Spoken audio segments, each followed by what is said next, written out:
Hi, everybody. Welcome back to another episode of the Opposite of Cheating podcast. It's David again, and thanks again for listening. I'm here today with Professor Joe Clare. He's professor of criminology at the University of Western Australia. I've been following Joe's work, especially with Guy Curtis, for a long time now, and I'm just so pleased that we were able to find a time across the time zones that we could do this. So thanks for being here, Joe.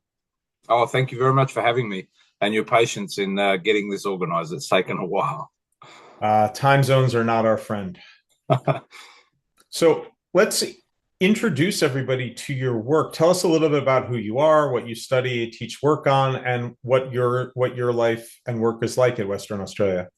Yeah, I will do. So my background was in cognitive science. My undergrad was in that area, so it was the intersection of different disciplines looking at the mind. And from there, I ended up. I was like a frustrated non-police officer. I think that was the only reason I went to university, was to try and join the Australian Federal Police. So I was always interested in that sort of aspect of behaviour. I was lucky enough to get a scholarship to do a PhD, and I worked with a fantastic cognitive scientist called Professor Stephen Lewandowski, and Wow. I did a project on eyewitness memory with him. And so I was doing, I sort of found like a forensic cognition sort of space that was connected to eyewitness memory, and it overlapped with stuff Steve was able to work with me on, and was really lucky to develop that as a research area. It ended up being probably more like theoretical, and we had some mathematical psychology in there. So I did like some memory models and decision making models and stuff. But it was amazing opportunity. And from after that, I was very lucky to get a job close to home at UWA in a research institute that doesn't exist anymore, called the Crime Research Centre.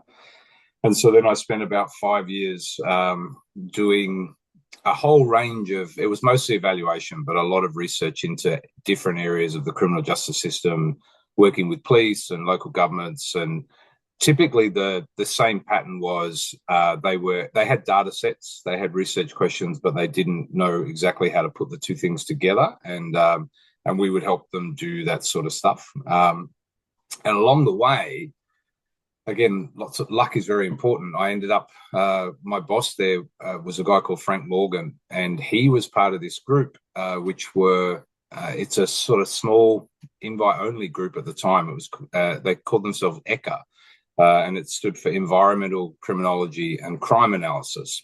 And it was a group that would meet in different parts of the world every year, and people would get together and talk about work that they were doing.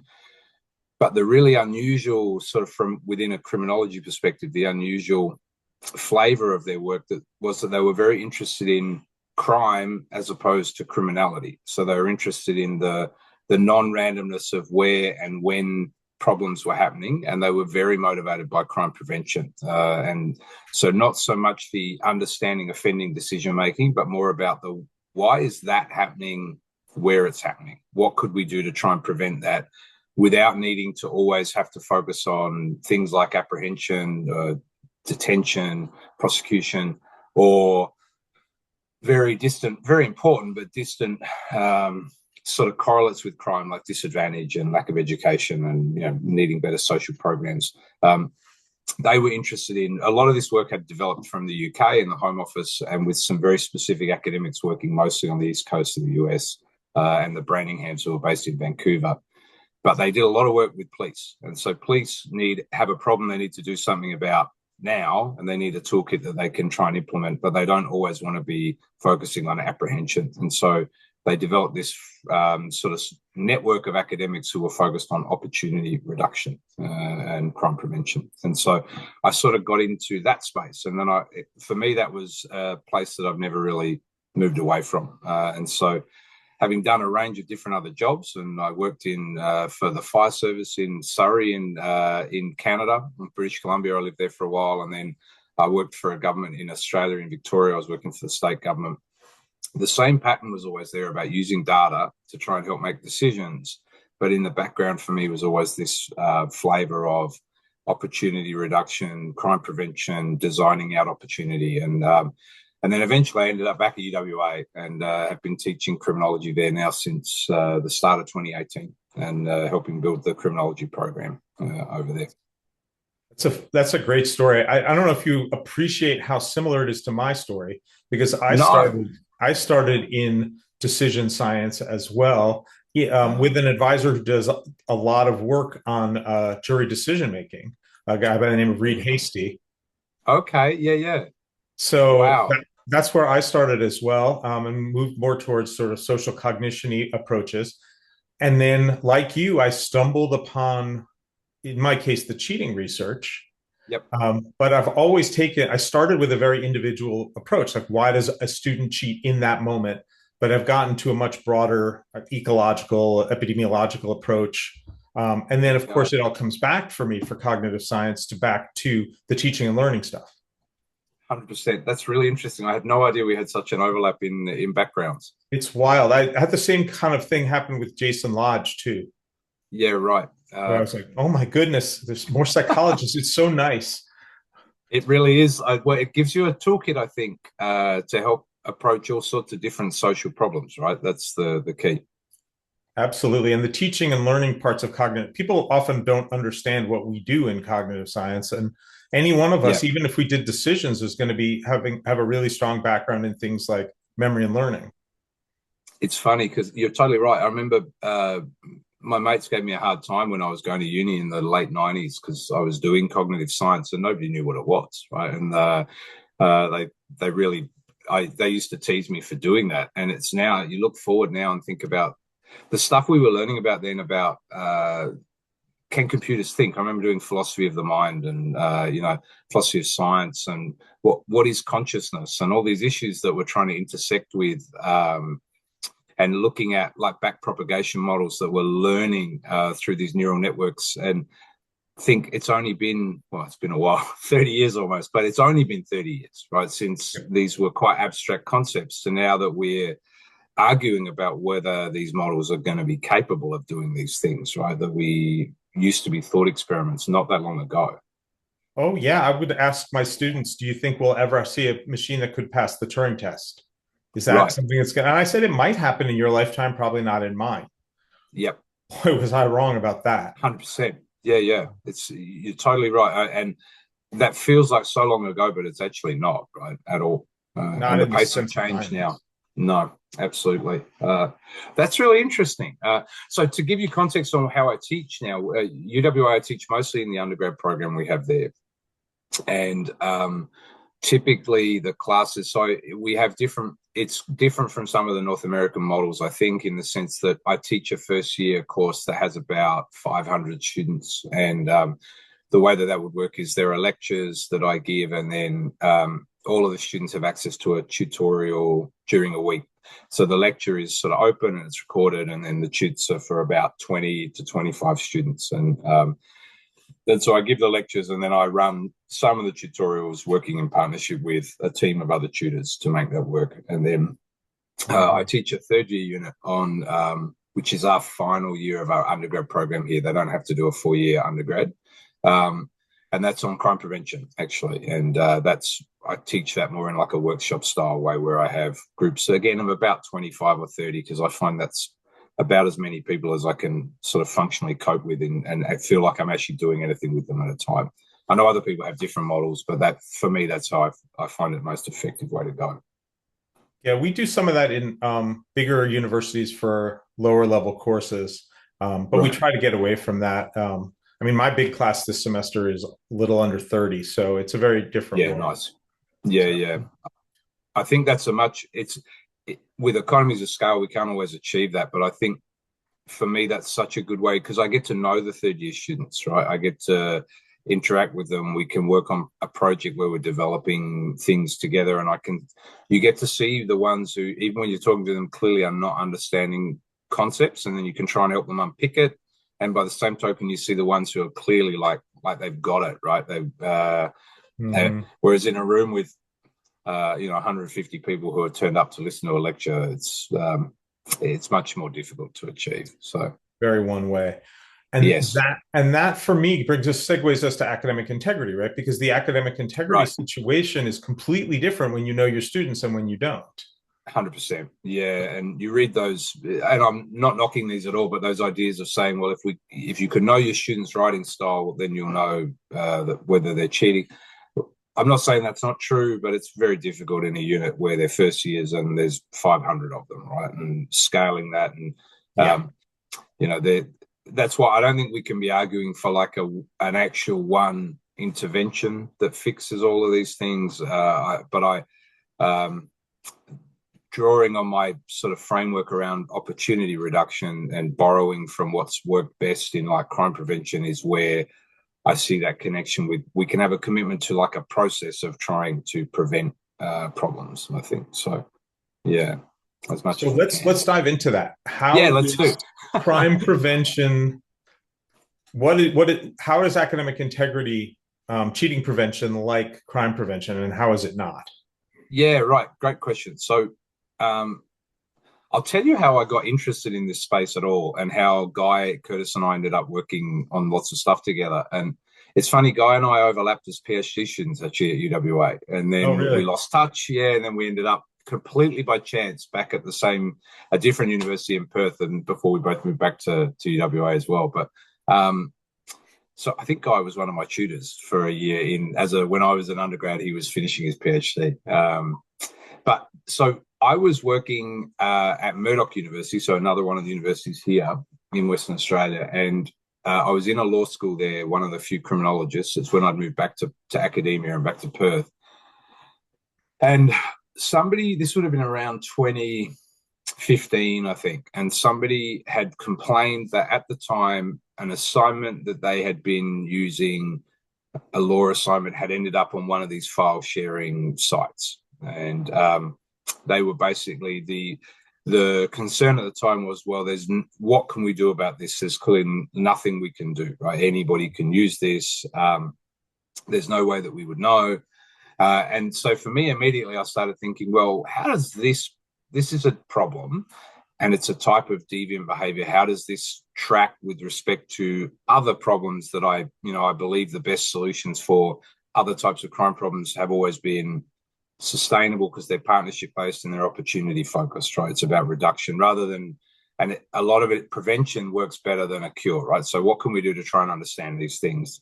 Do we have any of the similar patterns that we might expect from that? And so I started doing some research looking at things like creating a way of trying to measure this. So I had hundreds and hundreds of students' data across the school from different assessments that we would call supervised, in the sense of like, I don't know, an exam, right? So an invigilated on-campus exam would be supervised. Typically, units would have two major assessment items. One might be supervised like that. One might be more like an assignment of some type that's due around like week 10 of a 12-week semester or something, right? So we would call that unsupervised. And my thought process was, what does it look like if we just compare people's different scores on how well do they go when they're not supervised compared to how well they go when they're supervised, right? And do we get really big difference patterns? How does that sort of work? And they did for a very small group of students, right? So it started to demonstrate my sort of argument. The theory was that if you are cheating, you might be doing much better when no one's looking than when they're looking, right? And even if you're not, that big difference tells us something about that student that might mean, well, maybe they need more support because exams don't work for them as an assessment item or whatever. So this is like a proxy for something's gone wrong, right? And this could be a starting point. But the interesting thing was, because what we know from crime is that most of us do the right thing most of the time, right? And we don't always do the right thing. Like an example here, it's illegal to touch your phone while you're driving. I don't know if it is where you are, but I ask first years every year, I'll talk about deviance, and then I'll be like, so who's touched their phone in the last week while they're driving? And you can see like half of the students put their hand up, right? And so we all know that we all do the wrong thing sometimes. But there's a small group of people wherever we look and wherever we have data who do the wrong thing a lot and will do, serious sort of wrong behaviors as well. So we get this non-randomness from an offending behavior perspective. But what's really useful from crime and what we know about this sort of group that I go to goes beyond that, right? Not just about concentration of offending, but we can start to see that there's concentration on victimization. So there's non-random victimization in the community. We know that there's a very small group of of targets and people who experience repeat victimization over and over again. So that's interesting. I didn't know that. Yeah, right. So, and it wasn't known for a long time until police had better access to their own data, really, like analysis of their own information. And so being a victim of crime is actually the single biggest predictor of being a future victim of crime. We don't drive our system. It's amazing, right? And that knowing that still doesn't drive our interventions for crime prevention on any level at all, but it could.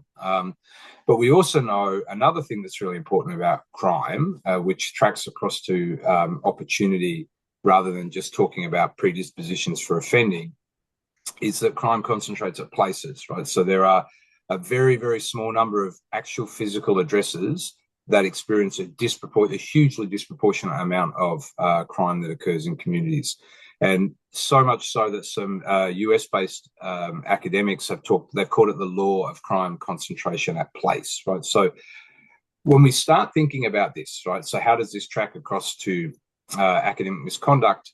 Yes, we have students who will be looking to do the wrong thing, right, a lot of the time. Some students, most students might do low-level wrong things sometimes. Then we get a small group of core offenders who do the wrong thing whenever they get the opportunity to do that, right? That's very difficult to control from an academic perspective.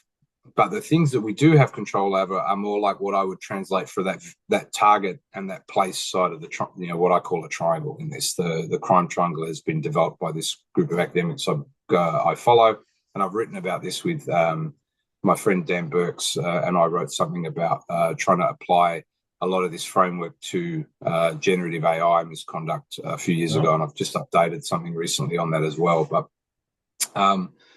the logic there is, if you're an academic running a unit, you can't actually control the dispositions of the students who are in your unit, right? And we know that some of them might want to cheat a lot, some of them might cheat if they get the opportunity.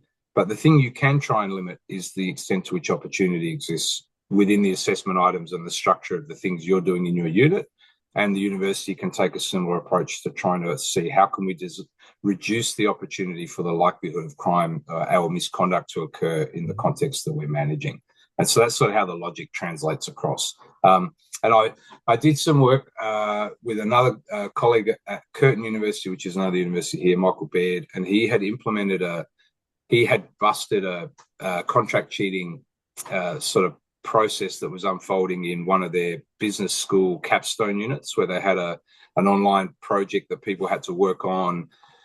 They were meant to do it in teams, and it was like an interactive exercise where you'd get different information, you had to plug it in and trial it, and there was a whole lot of work that was meant to go on. And he realized that there was, through whistleblowers actually, that there had been some previous students who were like experts in these scenarios who were basically doing the work for students. It was only because he was told about it that happened. But what he did then was redesign all of the opportunity structure around those scenarios to mix it all up in loads of different really effective ways. And I saw him give a talk about what he'd done. And I went and spoke to him afterwards, and I said, you basically have applied this crime prevention framework without realizing what it is. Would you mind if we try and write it up and we can map what you did to this framework, which will then help other people realize that they could try and do the same thing? And that's the key. So what did he do? How did you map it? Because that's so he did loads question. How do teachers do this? 100%, right? And so that's so that high level goal is what I'm trying to help do, is bridge through things that I'm writing, is to bridge this world of what's worked best for a crime prevention perspective. They're toolkits, basically, like cognitive toolkits. And I'm trying to help write things that show people how they could use this in an academic misconduct setting to prevent. And I've got a paper under review at the moment, which is updating all of that again and trying to give almost like a checklist to help academics how they might go through this stuff. But what Michael had done at Curtin was a range of things. So he did stuff like immediately realize he can't reuse any of these scenarios because clearly they're compromised, right? So it was obvious stuff on that sense of like developing new scenarios, But it got more in detail than that. He brought in like a whistleblower facility within the unit to retrospectively. Curtin went through and took degrees off people who had completed because they realized that. So they actually went back and they retrospectively went through and prosecuted against people who were known, were demonstrated to have been caught up in this, which takes a lot of courage from a university to do that, right? That's they made it clear. They implemented a number of. So one of the things that works for crime prevention through this framework, it's drawing on work by a guy called Ron Clarke, who sadly passed away last year. And he worked at Rutgers for a long time and was based from the Home Office in the UK. He was also a psychologist, and he got interested in this space because he, in the early 80s, exactly, he was working for the Home Office in the UK, and he got tasked with trying to work out why kids were breaking out of their secure juvenile facilities that they had over there at the time. And he started from a dispositional perspective, going, there must be some kids who are trying to, something about them means that they're going to try and break out. And what he did was go visit a whole load of these institutions, did these cognitive assessments on these kids, and realized that there was literally no difference between institutions on any of these cognitive indicators and behavioral indicators from any of these children. And what he realized was that, lo and behold, some of the institutions were easier to break out of than others, right? Physically, right? So it wasn't like anything about the kids. It was about the opportunity structure that was presented there at the time. And for him, that was like this light bulb moment where he's like, criminology generally is chasing the wrong thing. If they're trying to work out how we prevent crime, we've got to look at where and when it happens rather than who's doing it, right? Because the thing that we can understand is what is it about that place? And like two pin-ups for me that make this so obviously true, right? The first one is if you look at what drove the decline in vehicle theft around the world. And it's, if you look at the FBI have data that shows it tipped in the US around the early 90s, right? Vehicle crime started to decline, vehicle theft. The UK was slightly later and Australia caught up in the early 2000s. And there's a excellent work been done by a UK-based academic called Graham Farrell, who's looked at this, explaining the global crime drop, he calls it. But the mechanism's actually super simple to explain why it went down. It wasn't about legislation or any of those things. It was car manufacturers started inbuilding electronic vehicle immobilizers. So they couldn't hotwire cars in the same way. So nothing dispositional, nothing legislative, nothing about any rehabilitation program, none of those things. We just made it harder to steal cars the way that everybody knew how to do it, and car theft declined. Right, everywhere it came in. And we currently have a problem in Australia. I don't know if you do over there as well, about drive-away petrol theft. Right, this is a big problem at the moment in Australia. It's been increasing anyway, and then the current troubles in Iran are increasing the cost of fuel here dramatically, and this has increased even more. And so I posed to my students, like, how could we fix drive-away petrol theft like today? What's one thing we could do to try and make it go away? And you can see them thinking in the audience. Do you know what we would do? You may do this already. We already do it. You pay in advance. Right. You can't steal something that you've already paid for, right? It's literally impossible, right? So now some people might steal credit cards and use stolen cards or whatever, but for most people, different crime. It is a different crime, and there's a lot more organization to that. So for most people, that problem would just stop, right? So these are examples of opportunity reduction, which the logic of it is so clear, and the mechanism that connects what you're trying to do up to preventing the problem is so overt, right? So for me, that's the logic of how you could then try and translate that into an academic misconduct perspective. And Michael had done a lot of that by removing the suitable targets, right? So he took away the potentially vulnerable compromised assignments. And Ron Clarke's work basically worked out that we can pull like 5 levers to try, and he called them mechanisms, but really it's from, if we find out where we have vulnerabilities from a crime problem, you can do things then to increase the risk, increase the effort, reduce the reward, remove the provocation, and reduce the excuses of that behavior, right? So these are these 5 risk, reward, effort, provocation, and excuses are these like 5 mechanisms. And Michael had done a lot of that. So he did some things to make it much harder to cheat. So he said, you're going to be in a group, but halfway through the semester, I'm going to randomly reallocate half of the group to different groups. So I'm going to mix the groups up, right? So if you had a group who were working together and also doing the wrong thing together, suddenly half their group's gone and new people come in, much harder to try and work out, are they going to want to cheat as well? With pitchforks. 100%, right? And what else did he do? So he removed the excuses, very overtly brought in a lot of, so at the start of the unit, you had to do an academic integrity awareness sort of induction process around. So overtly telling people, you cannot, these are behaviors that are not okay, and making them do a questionnaire on it and sign or whatever. But none of this stuff in and of itself is the only thing that works, but it's this cumulative effect of all of this stuff makes it less likely, more risky. I can't excuse it. So neutralization is a really important part of being able to explain away offending behavior. And if you tell people overtly they can't do that because it's wrong, it's much harder to neutralize it and pretend you didn't know, right? So he basically put together a suite of things, and we wrote this up, so I can send you the paper if you want. You can put it in the link or however you want to do it. But it's linked at the bottom of the website. Yeah, perfect. And it's open access as well, so people can look at it. But we've mapped these interventions across the Ron Clarke's 25 techniques of situational crime prevention. And you can see that he inadvertently, without realizing the framework there, he had pulled so many of these different levers. And what happened was the cheating stopped. Right? So he basically was able to prevent a repeat of that same opportunity structure existing in that unit in the following year. Now, what's really important about that, the university supported him. That's really important. So he had institutional support. They made it clear to students that they'd done it.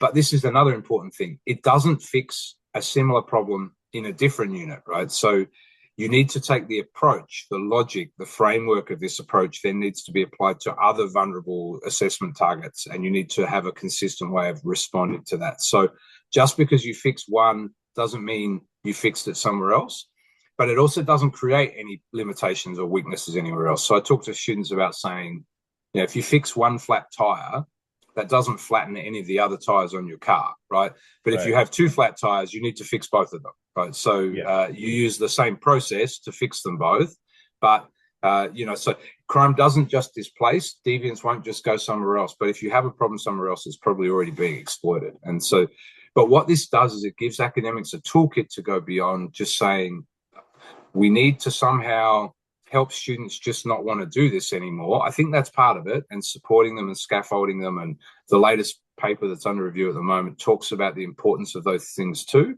But we also need to stop doing stuff which is overtly suitable for misconduct. And the work out of the UK recently that talks about Newton's work, where they talk about sour assessment items, so these are like clearly low-hanging fruit for cheating. Right, so we just have to stop doing them, would be my perspective on this, right? Stop doing them for marks because it takes away an opportunity.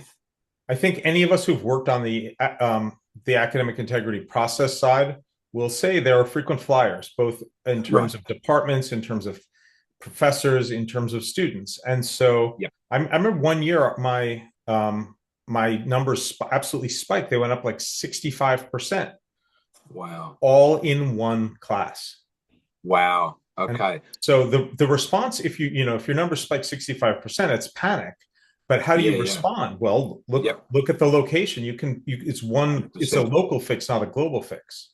100%. So that's the exact pattern, like the Ron Clarke pattern with juveniles escaping from detention, right? It wasn't you don't have a big problem. You have a very specific chronic problem in that one class that you're dealing with, right? Absolutely. And that's where this non-randomness, you can look at data around where's it happening. And other stuff I've written is sort of with Guy, we've been looking at, tracking like people's self-reported engagement in these types of behaviors. Again, it demonstrates that non-randomness, right? People say they do it. The ones who do it are more likely to do it a lot, right? Especially the high, they're likely to do all sorts of different cheating if they can, right? So we can use data in a very different way and try and design our opportunity in a structural way. And the paper I wrote with Dan Burks, it presents the challenge almost to academics running what you may call courses. We call them units, but this the low level, the individual delivery unit that you've got as an academic, the thing you're in charge of. So you have lots of choices as an academic that you can make about assessment design, things you do, things you don't do, how you can scaffold, stuff you can do within your own remit in that particular course that you're delivering. Universities also have a range of choices that they can make about facilitating or not the risk, reward, effort, provocation, excuses within that institution as far as the likelihood of making it an environment that's suitable for cheating or less suitable for cheating, right? Now, none of this makes it so that this is not like a silver bullet, right? This doesn't fix crime. But what we know is that this approach is the most sustainable, most likely to produce long-term benefits as far as crime prevention. I believe this is the best way to try and approach opportunity prevention for misconduct as well. I really do. Makes sense to me. Well, Kath Ellis has that famous quote that you can't design cheating out of a unit or a course, but you can absolutely design it in. And I think that's exactly what you're saying, which is 100%. And Phil Dawson talks about assessment security beginning where academic integrity ends. I agree with the sentiment, although I don't think they actually have quite. I don't think he means there's a literal border there. No, I think you're right. And what I'm trying to do here is give the goal is to give a usable framework, because what I find often is missing, even in criminology conferences and academia doesn't always do a very good job of this, is we're good at pointing out problems, I think, but not necessarily always great at saying, so here's some stuff you could try and do, right? And, talking in abstract terms about authentic assessment, right? What does that mean? Well, ignore the fact that we know that AI can do a lot of that stuff now to a certain extent anyway, if we wanted it to. The point here is what we're trying to do is to say, here's like stuff that you could do, actual physical, like a risk assessment type checklist of things within your control at an individual academic level, at an institution level. And some of it's about removing excuses and reducing provocation. So a lot of that is student support stuff. So all super important, right? Helping struggling students, vulnerable students, right? This stuff's really important, and we should. But Ron Clarke from crime, so people have been talking from crime for a long time, saying that, well, we just need to fix disadvantage in society. We need to have universal healthcare and education, and then crime will go away. And his response was, we should be doing that stuff anyway, right? We shouldn't just do it because we want crime to go away. Yep. We should do it because we live in a civilized society, and this is part of what we should be committed to, is trying to have safety nets and minimum standards. And I 100% agree with him on that, right? And so I would take the same approach in universities, that we should provide support for students that helps them learn, right? We should do that. We shouldn't do it because it will mean that some of them don't cheat, right? We should just do it because coming to university should be about having some sort of educational experience that means that you come away with things that you didn't have before, and not every student is in the same advantaged position when they start, right? So we should do that no matter what. And if we did do it, that would also be consistent with applying this framework, and that's cool, but we should do it in its own right. But we can also do things systematically around removing excuses, increasing risk of engaging in behaviors that they shouldn't do, reducing reward for certain behaviors. And some of this stuff is at the individual academic level, but we can also do it at institutional levels. And I'm not explaining it as well as the paper I did with Dan and the one that's under review. So I encourage people to read that stuff. A lot of those actionable items too. But as we wrap up, what strikes me is that we talk about assessment security, we talk about academic integrity as affirmative value, but there's a third thing too that we do, but we don't talk about, which is what you're describing as choice architecture. Yeah, right. Exactly right. If we can engineer choice architecture in such a way that we're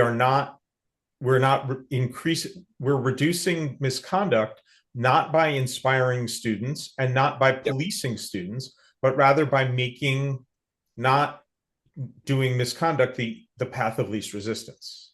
100%. 100%. That's And exactly, so you've articulated it so much more clearly than well, I did. I had all that great information to work from.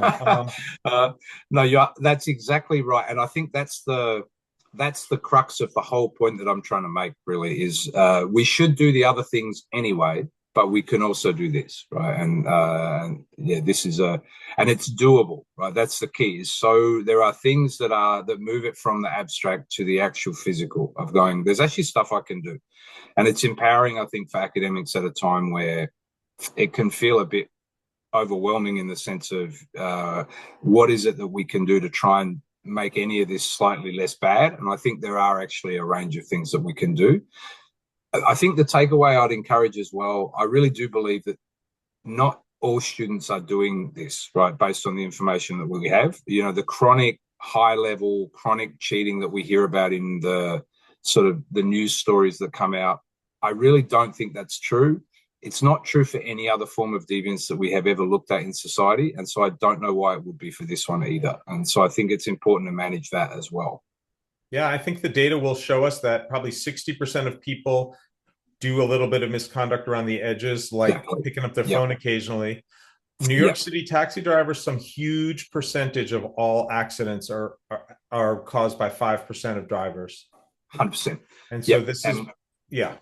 it will be exactly the same. And basically, wherever we have looked at deviance, crime, victimization, crime place problems, that we get the same, this Pareto principle around this non-randomness, the power few, you know, there is a small group of this problem that is disproportionately causing a huge amount of what's going on, right, whatever it is. And that's Yeah, still true that's here. our job, is to figure out who it is, why it is, and help give them the tools to make changes that are manageable and sustainable. It is, but just I totally agree. That's exactly right. There's a great quote from he's a fantastic academic from the US called John Eck, who's done a lot of really amazing stuff in this. But he sort of captures this by saying, so you're totally right. We need to catch people.